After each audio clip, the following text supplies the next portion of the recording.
Hey guys, this is Stephen Howard, my dog Yucca, and it's kind of a snowy Montana day out. Went up to the store, gotta quit smoking. It's a terrible habit. Been smoking cigarettes since I was 12 years old. Um, my parents got divorced, and one of the times I grabbed the cigarettes off of my brother's counter, and I started hitchhiking to Yosemite Valley, and I was only about 12 or 13 years old. And I remember smoking those cigarettes and watching the highway go by and wondering what my parents would think when they woke up in the morning and I was gone. Um, I think I've had some abandonment issues my whole life. Um, what that means when you're 48 years old is after a while you're in a relationship and it's not going as quickly or exactly how you want it to go. So you tend to self-sabotage or push. So I was always talking about, wouldn't it be nice if we lived together? Or wouldn't it be nice if I helped you take care of your boys? And, all of the things that you want to do for someone in a relationship. And they've spent the past God knows how many years taking care of themselves and their family. So it's probably terrifying for them to think of someone else being involved in their shit day to day. I'm finding that at my age, it's hard to be single. It's hard to be, you always feel like an outsider no matter what, no matter how close the relationship is.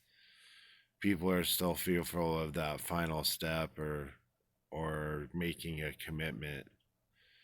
And then it comes from within you. You start to doubt yourself that you're capable of doing that when you know you are. So you self-sabotage, you push somebody towards something that you want and that maybe they don't want. And then eventually they go away. So you're like, wait, I didn't mean it to go like that. So I've been healing a lot from a relationship that I guess I did some self-sabotaging. I think there was also some other secrets or other things going on that I had no idea about. And maybe that could be just their feelings for you, that they don't want you to know how much they really love you or want to be with you. They're afraid of being taken advantage of or something. So um I've been just trying to kind of channel and talk it out so that people can understand that I have the same problems that a lot of people do on a day-to-day basis. I'm sure I'm not the only one. I'm sure we're out there like a cell in a human body. We're just like running around, bumping around, and eventually two cells connect and realize that one cell and that other one cell are the only two cells in an entire body, an entire bloodstream, that were maybe connected by some sort of other thing. Like it could be from a past life experience, or it could be from something that you remember as a child, a feeling, and you feel like you finally made it home. And you're really comfortable there, and you have to realize that even though you're in this thing with them, you're still both cells, and you still have a job to do within the body. And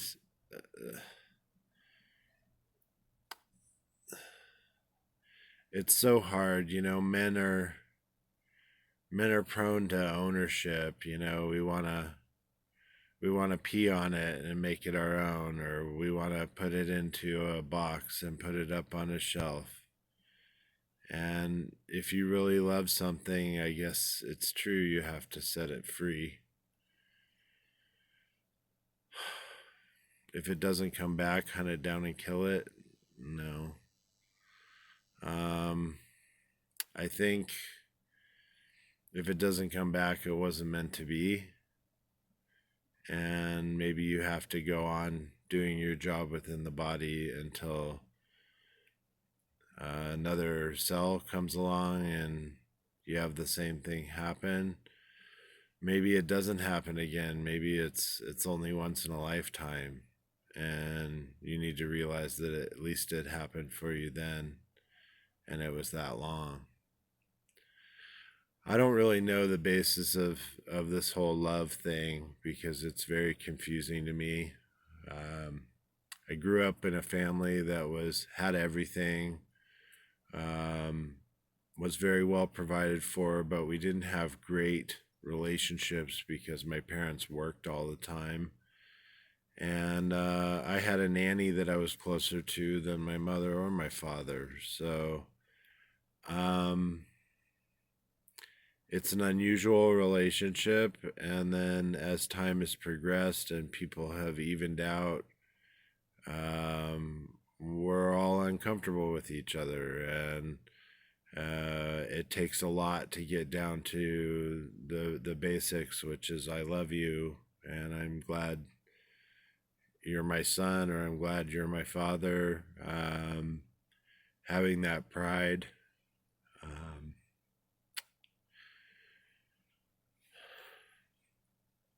so it all comes down to your relationships, because as I am very alone.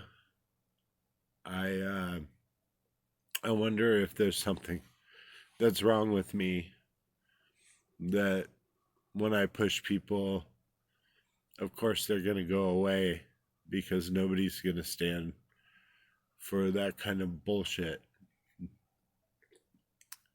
or manipulation or anything else. So it really comes down to what you really want in your heart. And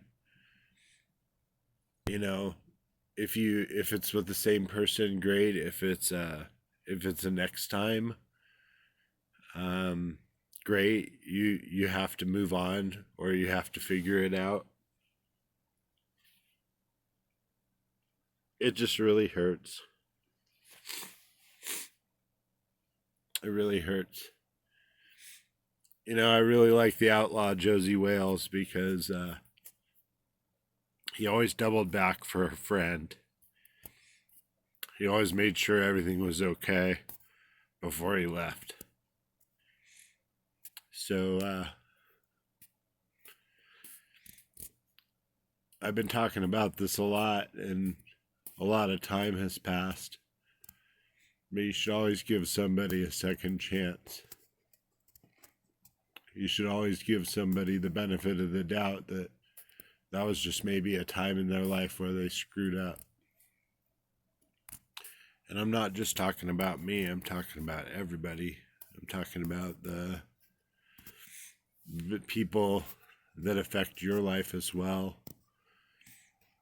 You have to forgive them and give them a second chance, and pray that they'll see that they were wrong. And the same goes for you, that if you're wrong, you'll pray that they will see that you just made mistakes. So I'm coming from a place of hurt, but I'm also coming from a place of love. So just keep praying, keep working on it. I do a lot of meditating, and I'm just trying to figure out what is next and to be patient and stay in the moment. Um, it's hard to explain, but when I was in my relationship and feeling like everything was good, I felt like I was in heaven for about 6 months. And then the day we broke up, and the past 2.5 months, and my friend dying, um, have all been like hell. It's really been like hell. I'm surviving it, but um, it's definitely given me a way to look within and clean out all my bullshit, and take a good look at myself and the quality of my relationships. So I started with my family, and I'm trying with my friends.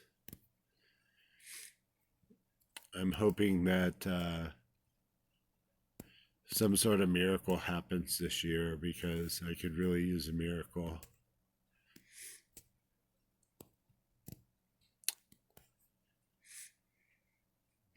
It's a funny thought when I said the word miracle.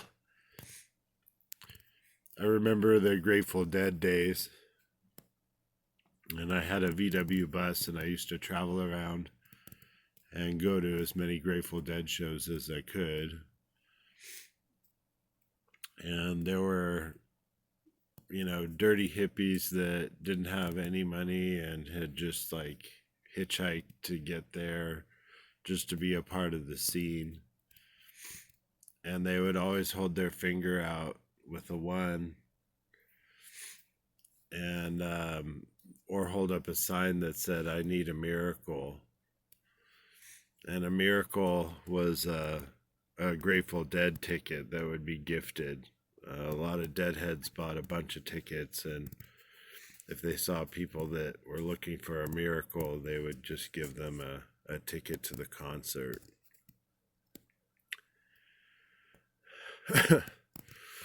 I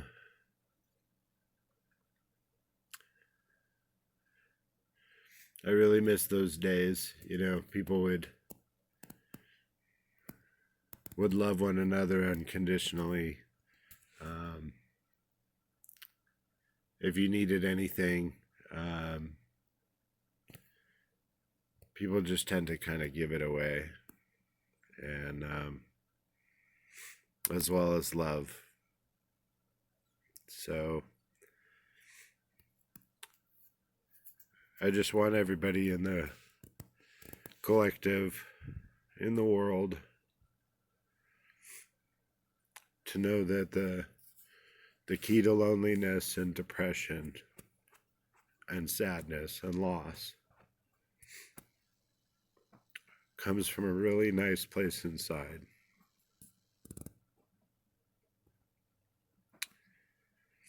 That when you feel all of that, just think of a good memory. Think of the miracle. And enjoy the journey. It's not all about the destination. You gotta enjoy the road along the way. Looks like it's really snowing outside now.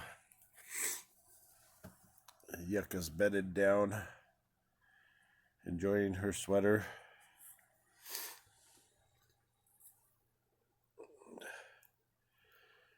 Have a great day, guys. Whatever your negative is, turn it into a positive, because that's really all we have today, is staying positive.